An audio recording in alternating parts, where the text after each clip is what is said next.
May bala ka ba na maging next honorary consul sa Perth? Hindi ito nangyari by accident. I took a massive pay cut.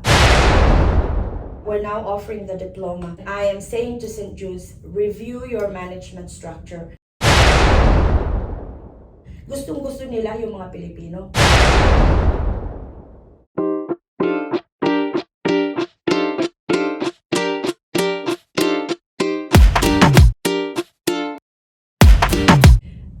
%90 of those students have paid zero.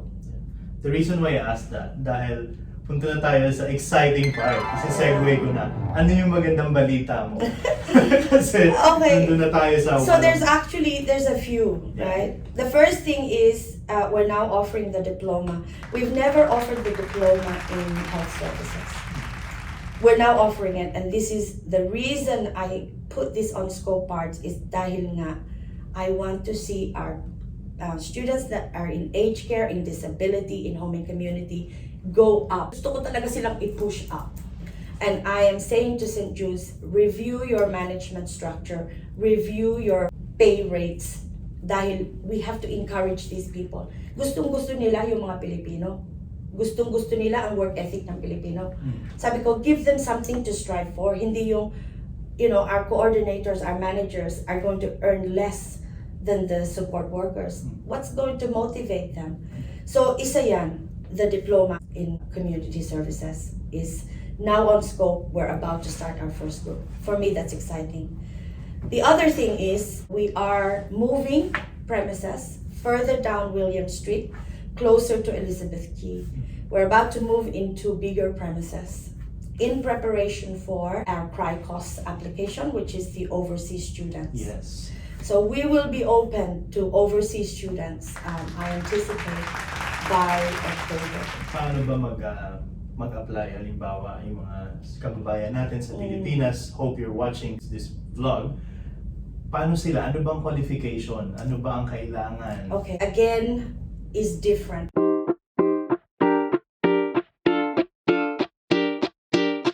Is different. Nag-aralan ko parts yung mga current overseas students that are here in Sydney, Melbourne. And the constant thing I heard from them is, napakahirap, Ate Cathy. Minsan, we can't even afford to go and eat at KFC dahil we're counting every single dollar dahil napakataas nga ng fees, di ba? And the challenge they get when they land in Australia is 1, accommodation, 2, transport, 3, they need to make money to pay for those atrocious fees that they're paying, right? So sabi ko, what can I do to make that a bit better?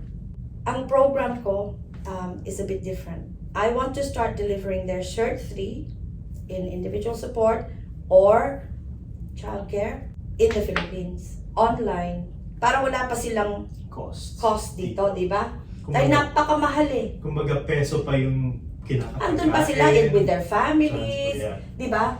And the new classrooms will be set up with cameras, with everything, so that they will feel they are there, right? So, they will finish that course 3/4 of the way. Then I will bring them here. And all they do is the practical. And our classrooms will be set up just like aged care facility, a disability home, para they can put everything that they've been learning into practice. Then we send them out to work. St. Jude's will employ them, right? So there is no more this, they have to wait because a lot of our kababayans have to do their Cert 3 to work in the industry. Yes. So for 3, 6, 7 months, wala silang income pa muna. They're cleaning toilets, they're kung saan-saan na lang sila. They're going to the market garden, nakabilad sa araw, they're earning ridiculous money, $15 an hour. Hindi yun sapat. And it affects their learning as well. Yeah. Kasi hati yung At parts, pag-iisip I've seen nila. them. They've been in here in tears.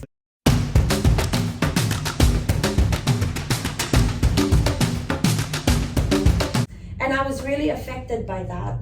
Nasabi ko, Diyos ko, ano ba magagawa ko para maging mas madali sa kanila? Yun ang aking program is I'm going to start delivering their Cert 3 in the Philippines, right? And I'm trying to push that cost down. Unfortunately, when we get the cry cost contract, we have to somehow follow the rules on fees. We can't be seen as undercutting everybody, giving it away, kumbaga. But I'm trying to push it down dahil sabi ko, kung tutulong tayo, tumulong tayo, right? One, it will solve the need for staff here. There's no doubt Australia is in desperate need for healthcare workers, right? We've got them, hundreds of them. So sabi ko, ako ang magiging tulay. I'm not even thinking, some people say, so paano yan, Ate Kat, paano ka pupunta ng Pilipinas, mag-ano ng tao, how are you gonna do it? Pards, just my students alone are all waiting for this to start. Ang dami, kung talaga mag-umpisa na ako ng waiting list, there's hundreds. Wow. So for me, uunahin ko yun. Tama. Why? May pamilya sila dito. Yeah. Diba? Yeah, it's true. Alam mo, Very ang clever. hirap kong isipin na they arrive here by themselves, walang support. It's hard. Hindi ako nakakatulog sa gabi, promise. It's hard. It's really, Diba? yes. Nasabi ko, no, uunahin ko yung may pamilya na dito. It makes sense.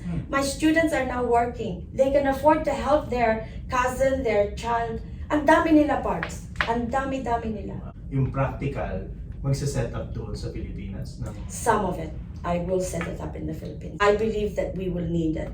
Yeah. Para yung use of the equipment, they're already familiar.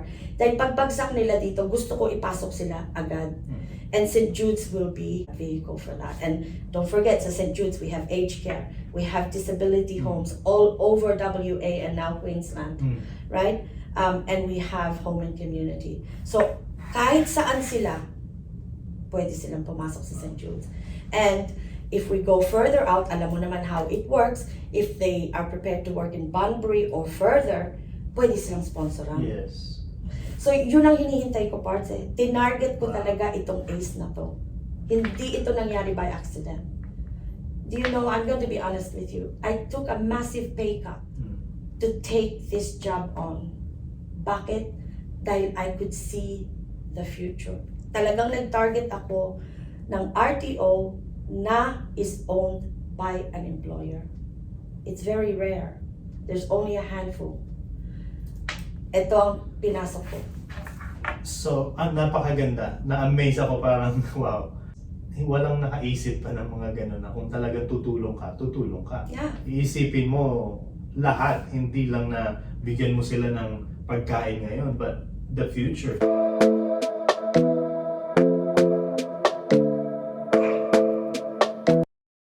Tulay lang ako actually, parts. I will only do their surgery so that para kumita sila. Now, when they land here, dahil yun ang nangyayari eh. They know that this is the industry that is looking for lots of people, right? Yeah. So they're doing it already, except nagbabayad na sila ng Aussie dollars in their rental Rent, or whatever, di ba? Everything. And honestly, that's what they said. I spoke to this husband and wife. She was doing her nursing, right? And he was working kahit saan mag-cleaner. She came and saw me na she was at the end of her nursing. Her husband, she wanted to enroll in the Cert 3. Yun, doon ko rinig sa kanila yung story. Ate Kat, we went into KFC one night. Nag-discussion pa kami na maghahati na lang kami sa isang meal. But you know what? In the end, Ate Kat, we just said, let's save the money. We'll go buy buto-buto for $5 and let's put the rest because she knows she's gotta pay first. Alam mo, when I heard that story, parts, talagang umiyak ako. Nasabi ko, oh my God, grabe pala yung paghihirap nila. Just to fight, to survive, and their children, right, were still in the Philippines. Yeah. Now, sabi ko, sige, enroll ka sa akin. So, in-enroll ko yung asawa niya. And sabi naman nung wife, Ate Kat, may advice ka ba kung saan kami makakakita ng sponsor? Ganon, sabi ko sa kanya. And I don't know, minsan ganon, dumarating lang sa ano ko parts. Sabi ko sa kanya, look further. Sabi ko, don't look in Perth. Don't apply for any nursing position in Perth. You won't get sponsorship. Sabi ko, aim further. Within a few weeks, she came back to my office and she said, Ate Kat, may sponsor na po ako. Wow. I think it's Northam is where they ended up. Yeah. So she's now the head. Her husband finished his individual support. He's now also working in the aged care section of the hospital. They've brought their kids over from the Philippines within 12 months, parts ha? And they've bought their new home. They've just bought an investment property. Wow. Now, for me, I didn't do that, right? Sila ang nag-ano nun. Pero, I was an instrument, kumbaga. Yeah. And ako, you know, people say to me all the time, Ate Kat, I don't know what to give you as a gift. Sabi ko, you don't need to give me anything. To watch you succeed, that's my prize. And alam mo, I will never get tired of telling that story. Totoo yan, parts. I think that's the reason why they were blessed. Kasi based on sa kwento mo, they're very grateful. They know how to appreciate those people who helped them along the way. And they work And so hard. That's very important. Yeah. Being grateful, work hard, and I think you will succeed in life. Proud na proud ako na, you know, sabi ko, my goodness, ayan na sila, they bought a new car, a new house. Pero yung Sarap, within diba? 12 months. Within 12 months. Diba? Tapos nakita ko dumating yung anak nila. I saw them at the graduation to have their kids there. Sabi ko, the whole journey for them. And now, that story about KFC that they told me, tapos ngayon, just bought and settled their investment property. Sabi ko, diba? Diba napakabuti ng mundo? Diba? Yes, If they're prepared to work hard. That's what I want to do. That's where I've dedicated my life, parts. Now, mas nakilala pa natin si Ate Cathy. Alam ko may mga nagpupush sa'yo. May bala ka ba na maging next honorary consul sa Perth? Yeah, so maraming nag-ano sa akin. Actually, she's one of my idols. You know, I've watched from afar for the time that I've been here in Perth. So there was somebody else in the position when I first came, and then si Madam Consul came on board, and she's been very active in the community, and I admire lahat, whether it be basketball, she's everywhere. Yeah. And I think that's wonderful na she has really engaged with the people, di ba? Am I interested? Syempre naman, you'd have to lie. You would have to lie, right? Kung sabihin ko na, ay naku, wala. Yes, of course. Pero, mas mabigat kasi sa akin yung ginagawa ko. At sana maintindihan ng tao yun. For me, kasi parts, this is a lifelong commitment that I made.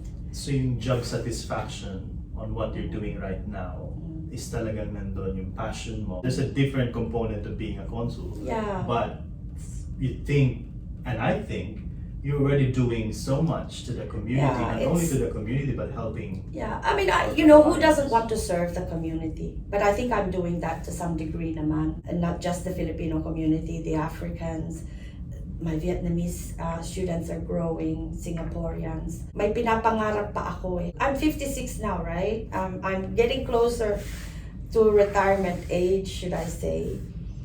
Pero meron pa akong isang napakalaking gusto ko pang ma-achieve. Two actually. One is, because I'm starting this overseas opening, I want to bring some people from the Philippines na wala talagang pag-asa. Yun. Let's talk about that. Kasi I'm really excited when I know that you plan to bring yung hindi mo akalain makakapunta ng Australia, matutulungan mo. Na wala talaga, na walang pamilya, walang pag-asa. Pero, excel. At napakarami nun sa Pinas, di ba? At yun ang target ko actually. If I was to be honest. Yun talaga. That's what I want. I'll support you with that. Diba, napakarami. My thing started with that because my mom, when she first came to Australia, alam mo naman yung World Vision. Yes. Maalala ko, she sponsored a child, and nung umuwi yung mama ko, we went and visited her in the slums. That made such an impression on me as a child.